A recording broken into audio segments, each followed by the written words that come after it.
I just want to get this off my chest. That shit was not my fault. Y'all are trash. And I mean this from the bottom of my heart. Y'all are trash. Like, y'all are so trash. I want you to know that I'm talking to you, so I'm going to say your name, then I'm going to call you trash. Kawhi Leonard, you trash. Patrick Beverly, you trash. Paul George, listen to me when I say this. You are trash. Now, I deserve to be fired. Don't get me wrong. I'm not disagreeing with the decision they about to make. Because I left you out there for 38 minutes, I deserve to be fired. You wasn't doing shit. Now, like I said, I know I'm gonna be fired. So I'm just gonna get this off my chest. We lost to the Nuggets. I'd fire me too, because I don't know who else to blame but y'all sorry asses. I don't even know them boys' names. I know every one of y'all names. Oh, Lou Will, you're trash. I know you thought I forgot about you, but I did not. This don't make no sense. The streak of Overwatch League teams that keep drastically underperforming doesn't stop, does it? The San Francisco Shock, a team that pretty much everyone, including myself, predicted finishing top 3, if not first place, are struggling to win against some of the worst teams in the West. So what's happening? Is it Jova? And can the Shock bounce back? First, as I usually do, I need to set the stage for the Shock and do a little recap of their history. The Shock are one of the most prolific esports teams in the world, but they didn't start off their win streak so hot. Back in 2018, they were pretty mediocre, finishing 9th out of the 12 teams. Not a good start. However, as we enter into 2019, the tables completely turn. Ghost meta is dominant for over 3/4 of the season, with the Shock becoming Stage 2 champions as well as Grand Final champions too. And as we enter 2020, the hot streak continues, as Shock flex their flexibility in a variety of different metas. This one happened to be the Hogzara meta that Shock thrived in, winning against the Dynasty in a pretty decisive 4-2 series in the Grand Finals. 2021 is where we see the Shock take a bit of a backseat, but they're still at the top of the competition, finishing in 4th place in the playoffs. And last year, of course, we saw the Shock finish runners-up to the Dallas Fuel in a really close 7-map series. And the Shock's top-tier performance really formed the expectations that most of us had for them going into this season. However, that doesn't really seem to be the case, unfortunately. The first few signs of the Shock's wobbly team play would arise in the Pro-Am, where the Shock lost to contenders team Trick Room in a 2-1 series. It's over, right? Wait, they are! Wait! No, wait. They got a touch! They don't touch! Oh my god! No, that's pig. Okay, I'm gonna say it. I think if they didn't have 180 ping, they probably would have touched. They have overtime spot. They're going for Vindime. They're crazy. He Ajax. Oh, he Ajax. Oh, Maple. They're crazy. They're nutcases. No, guys. Oh, No. they're nutcases. As Avast mentioned in those clips, the Shock were playing on roughly 180 to 200 ping, which many people, including myself, heavily contributed to the Shock's lackluster performance in the Pro-Am, especially considering the Shock probably would have won against Trick Room if they weren't on ping. Heading into the start of the season though, the Shock were looking a bit shaky, and some people started to have concerns with the Shock in the first week, winning 3-2 against the Defiance, but getting stomped against the Atlanta Reign in a decisive 3-0 series. Because most people had assumed that the Defiant were a solid team at the time, of which we now know isn't the case, people were willing to quickly forgive the Shock for looking a little rough in the first week. Let's say even half of their issues are true. They beat Toronto Defiant, and also they got stomped by a team that had much more consistent housing, like a very, everyone always agreed was like a top 3 guaranteed team in our eyes. So I don't think anyone should be worried after week 1 when they had a good showing, but they got 3-0'd by the Reign, versus a team that, and then also won a close map 5 versus another very solid team. Week 2, the Shock had no games, meaning theoretically, they had a week of extra practice, but I'll get onto that later.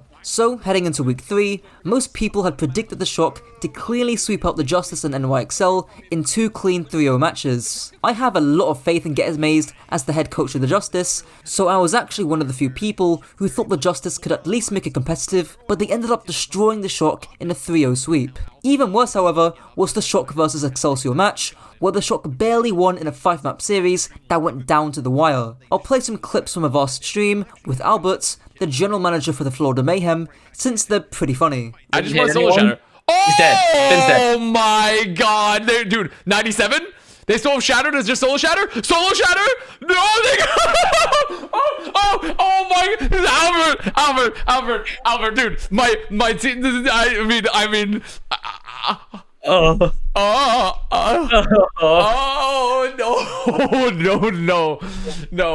No. It is actually not fine. It is actually, in fact, not fine. Dude, Shock look ass. Like, this is not over exaggeration. Dude, they Shock are on the hardest ass. counter comp possible against the Ryan May. This is like, they literally were giving up free. They want to fight and just let it tick for another 4%. This is a hard counter comp against Ryan May. It doesn't.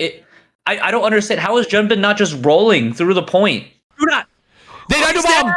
They got a touch. It's over. It's so over, Albert. It's too over. It's so over. No, my God. It's so over.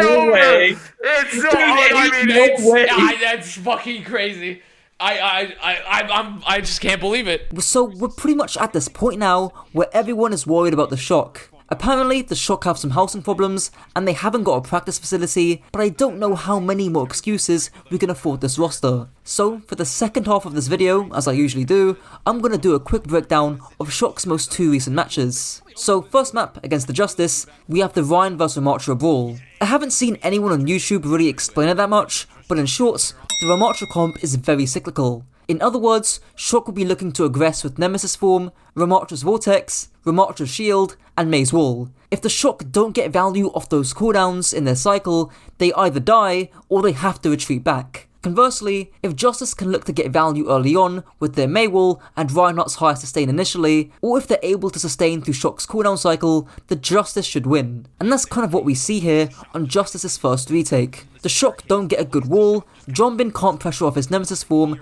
and he panics using his Annihilation, not blocking at all. This is kind of a blunder from Jonbin, because all he really needs to do is just block, but there's some other stuff going on too. I would like Vinde mirroring FD Gold on the Lucio, since Shock's backline are capable of being booped off, which is kind of what happens to Finn unfortunately. If those two things can happen, so Vinde mirrors and Jonbin blocks, then Shock should win this fight, especially if proper Dragon strikes points and Jonbin runs down Benbest in Annihilation. Next map is Simdiff, I'm not gonna lie. Night Market is a very linear point, which bodes well for Sim May comps, and the Shock are gonna struggle getting a good cooldown cycle with Sim turrets beaming from behind them. Hollywood is kinda just the Alpha Yi show, and obliterates the Shock backline, so much so that they don't even have time to pop Immortality Field or Suzu. However, Vindame loves wasting ults, and does so in this specific fight. Rialto is actually super interesting comp-wise. Shock are running the D.Va, which I actually like more, because there's more high ground to control, but Justice are running the Kiriko over the Brig, meaning there's more offensive pressure from Teru when he's running around the map with Alpha Yi. And that's exactly what we see here when Justice get the first pick-off. Really, I don't know what Vindame and Finn are doing here.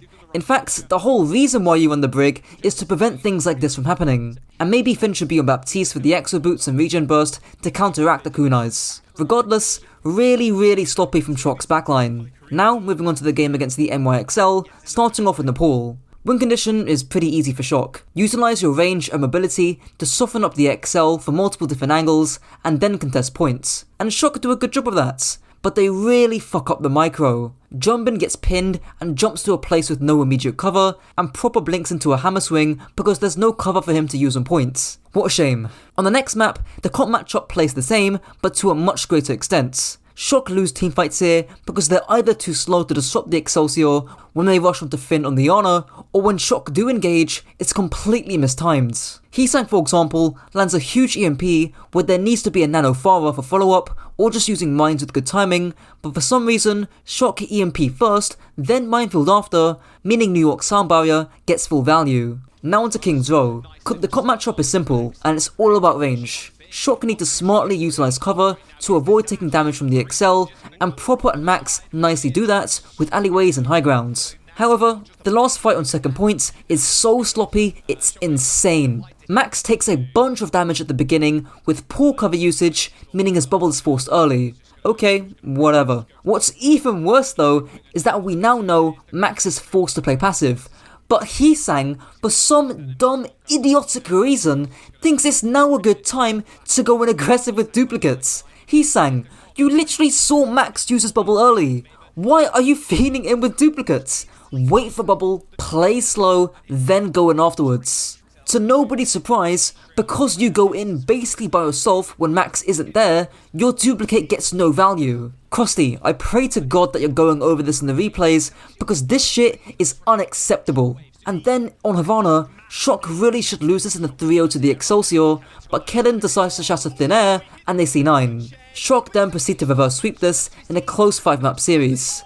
Look, if you're a Shock fan watching this video, you ought to be worried. Thankfully, I'm a devout Shock hater, so I'm making this video with pleasure, because the macro and micro from the Shock make them seem like a tier 3 team who aren't trying and aren't on the same page. And that's really all I have for the video. Shout out to my tier 1 and tier 3 patrons, and let me know what you guys think about the Shock down below. Can they rebound from this devastating 3 weeks? Me personally, I don't think so. Until next time.